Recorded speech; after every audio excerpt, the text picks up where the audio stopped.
पिछले प्रवचन में मैंने कहा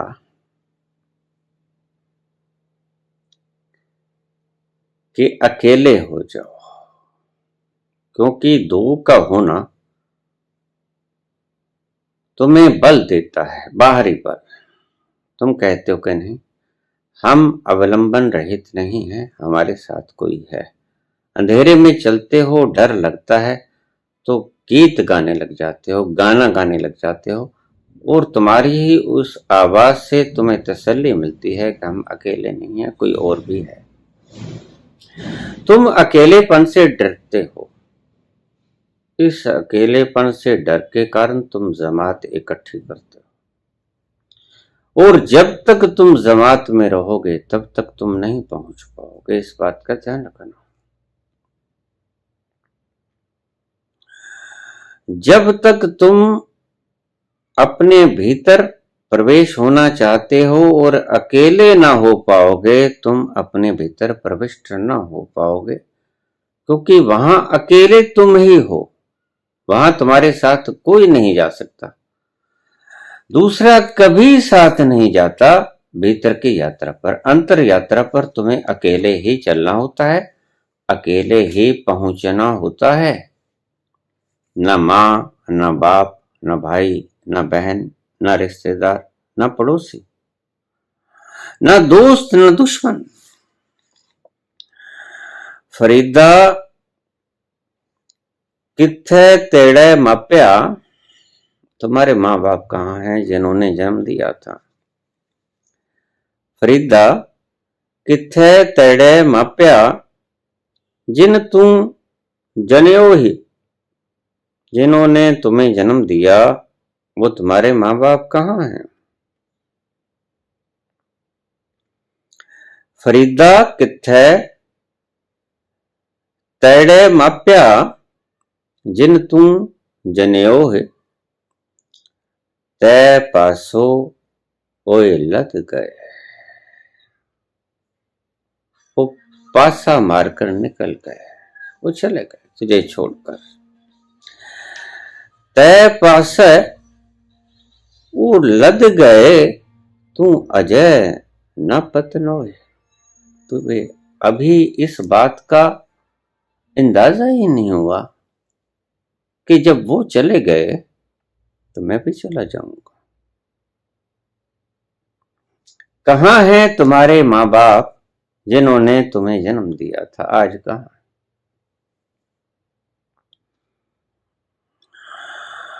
लेकिन तुम रोते हो क्योंकि तुम अकेले हो जाते हो, तुम्हारे सहारे छिन जाते हैं। लेकिन याद रखना, गुरु माँ बाप नहीं, गुरु के पास जाओगे तो गुरु तुम्हें अकेला होना सिखाएगा। गुरु सभी प्रकार के इंतजाम करेगा कि तुम अकेले कैसे हो जाओ। बहुत से लोग मुझे कहते हैं, बाबा जी क्या करना है। मैंने कहा कुछ नहीं करना।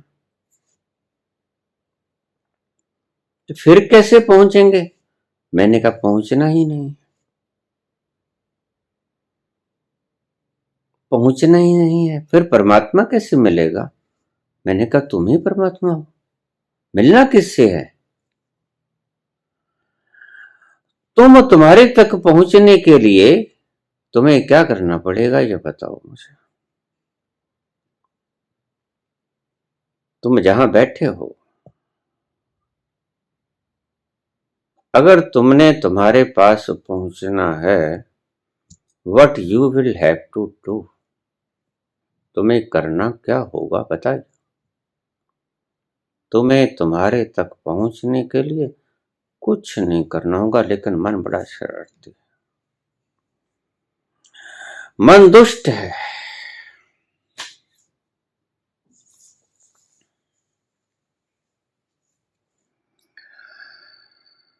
मन तुम्हें भटकाने की भरपूर कोशिश करता है।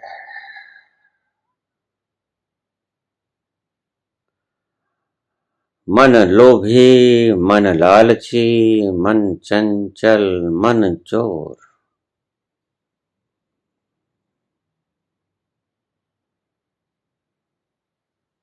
मन के मते न चालिए, पलक पलक मन और। अभी कुछ है, पल में कुछ होता है और अगले पल कुछ और होगा। मुझे लोग अक्सर कह देते हैं, बाबा जी मैंने 7 गुरु बदल लिए, 8 गुरु बदल लिए। मन की चालाकी है। अन्यथा तुम गुरु की तरफ न देखते।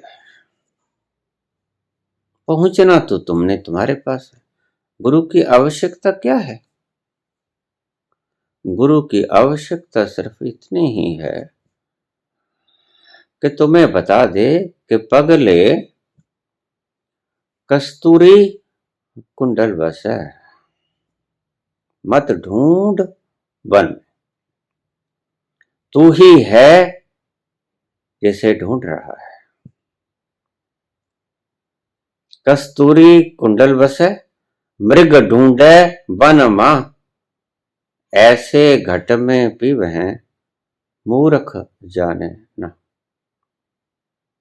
ये काम है गुरु का सारा। उसके लिए तुम 10 करोड़ की जमात इकट्ठी कर लो। महालोभी, क्योंकि सम्मान चाहता। राजनीतिज्ञों में और आज के इस तरह के गुरुओं में कोई भेद नहीं। राजनीतिज्ञों से ज्यादा दुष्ट लोग हैं। दुष्ट शब्द का इस्तेमाल मैं क्यों करता हूं? दुष्ट का मतलब क्या होता है? दुष्ट का अर्थ होता है जो तुम्हारे सही रास्ते पर जाने से तुम्हें रोकता है, बाधा डालता है, व्यवधान खड़े कर दे, दलीलें देकर तुम्हें जाने ना दे उस तरफ, वो दुष्ट होता है। सारे शास्त्र, सारे उपनिषद, कुरान, सभी धार्मिक ग्रंथ ये बोले चले जा रहे हैं, अहम ब्रह्मस्म तत्वमसि, एम आत्मा ब्रह्म, मैं ही परमात्मा हूं, अहम ब्रह्मस्म। इस्लाम कहता है खालक खलक, खलक में खालक, अनल हक।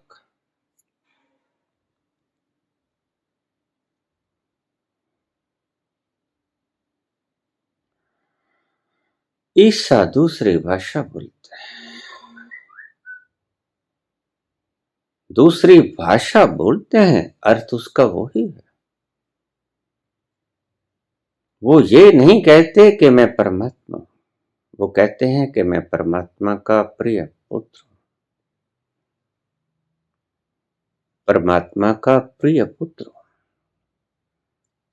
अंश और वंश में कोई फर्क नहीं हुआ करता, इतना तुम्हें पता ही। वो भी यही बात कहते हैं, सूफी संत भी यही बात कहते हैं।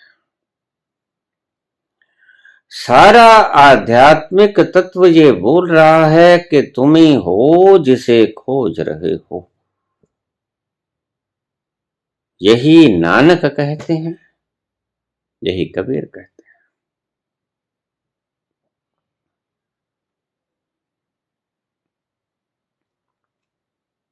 फिर इतनी भीड़ इकट्ठी करने का प्रयोजन?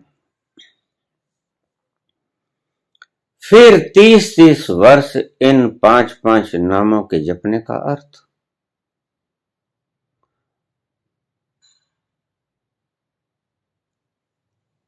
इससे हम सोचते हैं या तो ये है नहीं, या हम इससे काम नहीं लेते। श्रद्धा ऐसी भी नहीं होनी चाहिए कि तुम पागलों जैसा व्यवहार करना शुरू कर दो। सड़क पर व्हीकल चला रहे हो, आंखें दी हैं भगवान ने, बुद्धि दी है, कान दिए हैं, कानों से सुनो कि दाएं बाएं दो दिए हैं पैरेलल। देखिए बड़े मजे की बात आपको बताऊं, तीनों दिशाओं में आपको पता चल जाएगा। आंखें फ्रंट में, आगे की चीज आप आंखों से देख लोगे, दाएं की चीज कान बता देंगे, बाएं की चीज कान बता देंगे, पीछे से आप आ ही रहे हो। कितना सुंदर आयोजन किया है परमात्मा ने।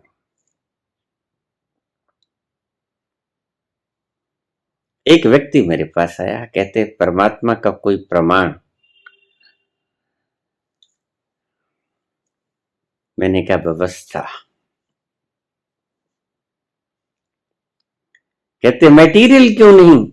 मैंने कहा मटेरियल से आप ये कह दोगे कि मटेरियल तो पड़ा है, मंगल पे भी बहुत है, चंद्रमा पे भी बहुत है, सभी ग्रहों पे अस्त व्यस्त पड़ा है। मैंने शब्द इस्तेमाल किया मैनेजमेंट, व्यवस्था, इतनी सुंदर व्यवस्था। देखिए एक ही खून सभी अंगों में जाता है, लेकिन फंक्शन सबके अलग अलग हो जाते हैं। वही खून कान में, लेकिन इसे दिखाई नहीं पड़ता, सुनाई पड़ता है। वही खून आंख में, लेकिन इसे सुनाई नहीं पड़ता, दिखाई पड़ता है। वही खून जीवा में, लेकिन इसे दिखाई नहीं पड़ता, इससे सुनाई नहीं पड़ता, इससे बोला जाता है।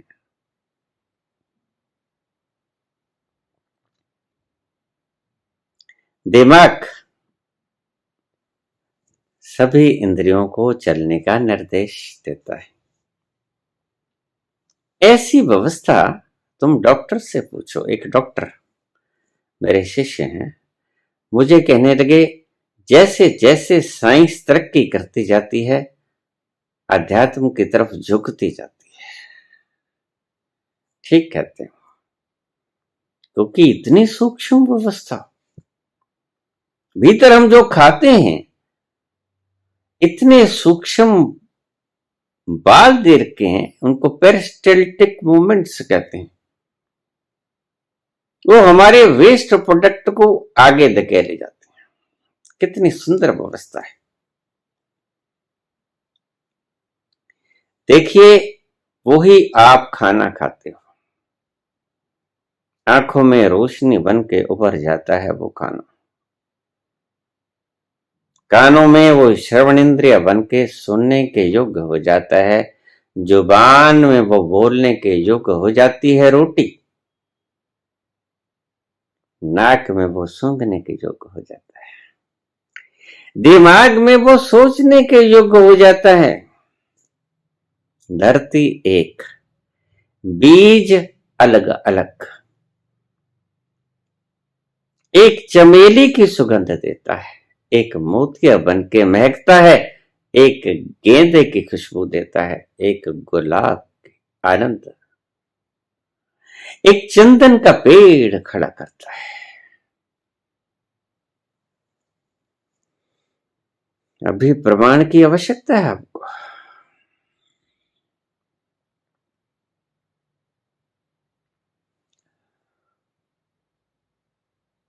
अहंकार आपको उलझा देता है। इतनी सुंदरतम व्यवस्था आपको पता ही नहीं है कि ये जो आपके पास गिलास है जिसमें आप पानी पीते हो, इसके भीतर इतनी तेज गति से कि आप सोच भी नहीं सकते, इलेक्ट्रॉन प्रोटॉन न्यूट्रॉन इतनी तेज गति से घूम रहे हैं, कि आपको पता ही नहीं चलता। और इतनी तेज घूमने वाली चीज कैसे इतना ठोस सत्व पैदा कर पाती है? इतनी मूवेबल चीज कैसे इतनी स्थिरता वाली चीज बना सकती है? आप सोच ही नहीं सकते। जैसे गिलास है, ये गिलास है, इस गिलास को लीजिए आप, कितना ठोस है ये गिलास, लेकिन आपको पता ही नहीं है कि इसके एक एक आइटम के भीतर इतनी जबरदस्त हलचल हो रही है कि आप सोच ही नहीं सकते। और कितना ठोस है, हिलता नहीं, मुड़ता नहीं, स्थिर लगता है। और इतना मूवेबल है कि जब वैज्ञानिक इसके एटम को कोरेदेंगे, तोड़ेंगे, तो उनको पता चलेगा, ओह, इतनी विशाल ऊर्जा। जब एटम को तोड़ा गया तो हिरोशिमा और नागासाकी में 10 लाख लोग पलक झपकते ही खत्म हो गए।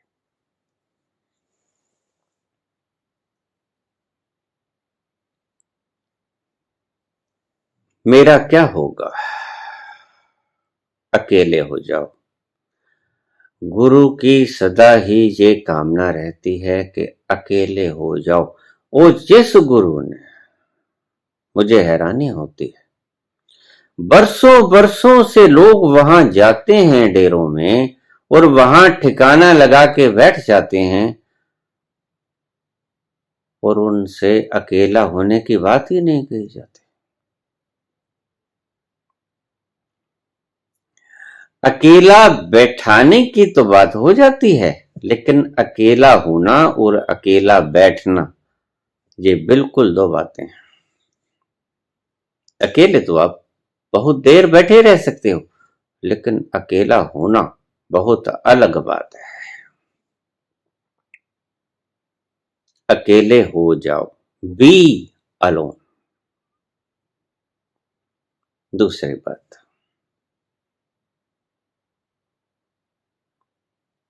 असमर्थ हो जाओ, असहाय हो जाओ, सभी सहारे त्याग दो।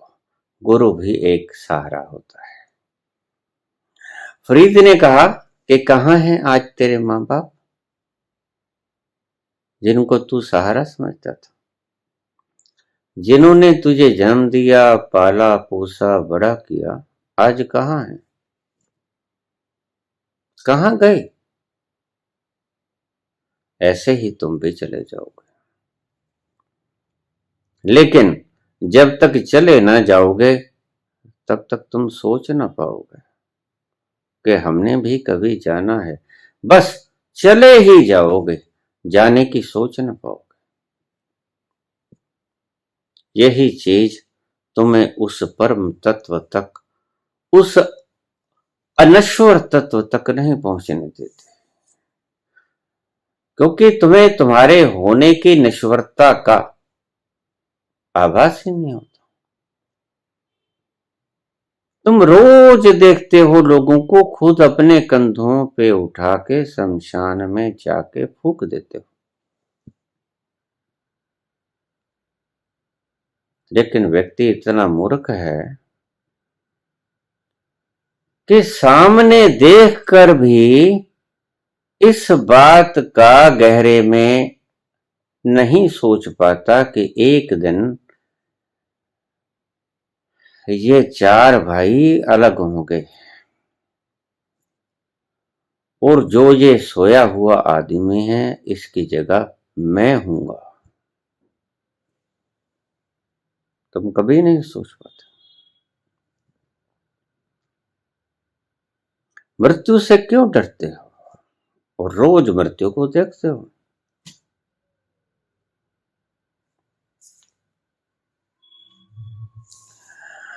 मृत्यु को देखते हो और मृत्यु से डरते हो, ये तभी संभव हो पाएगा जब तुम मृत्यु को अपने भीतर उतार पाओगे।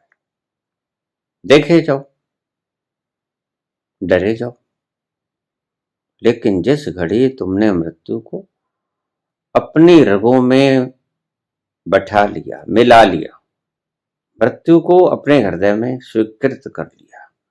आ, तुम भी बैठ जा। एक दिन तूने भी आना है, एक दिन तेरा भी आएगा, जब तू मुझे ग्रसित कर लेगी और ऐसा ग्रसित करेगी कि जिंदगी तो बेवफा है, एक दिन ठुकराएगी। मौत महबूबा है, अपने साथ लेकर जाएगी और वो ऐसी ले जाएगी कि सदा के लिए ले जाएगी। जिंदगी तो तुम्हें 10, 20, 50, 100 साल में अपने पास बैठा के ठुकरा देती है, लेकिन कब्र तुम्हें कभी नहीं ठुकराती। मिस्र में पिरामिड हैं, 4-4 हजार साल पुराने। उन पिरामिडों में राजाओं को दफन किया हुआ है। उन पिरामिडों में जो राजा हुए हैं, उनकी मम्मीज को, मृतदेहों को लेपन करके उनके भीतर रखा जाता था।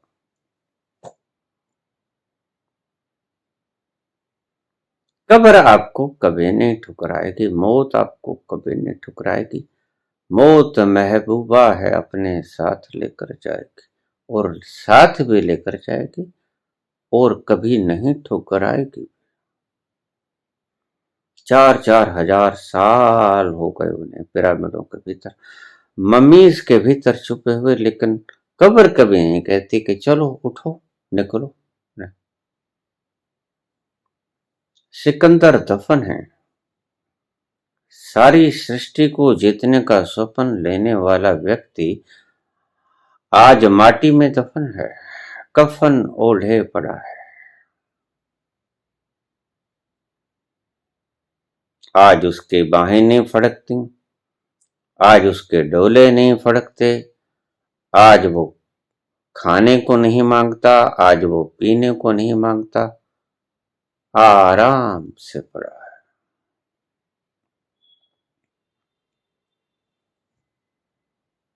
बहुत से धर्म ऐसे हैं जो शांति सिखाते हैं। मैं उनसे कहता हूं कि आप जो सिखाते हैं उसको सिखाने की आवश्यकता नहीं। एक साधिका मेरे पास आ गई बहुत वर्षों के बाद। मुझे कहने लगी कि आप हमारे संस्था में आया करो, आपका प्रवचन करा दिया करेंगे। मैंने कहा जिस दिन मेरा प्रवचन हो गया अगले दिन से कोई नहीं आएगा। कहती क्यों? मैंने कहा जो आप सिखाते हो उसको मैं नहीं सिखाऊंगा।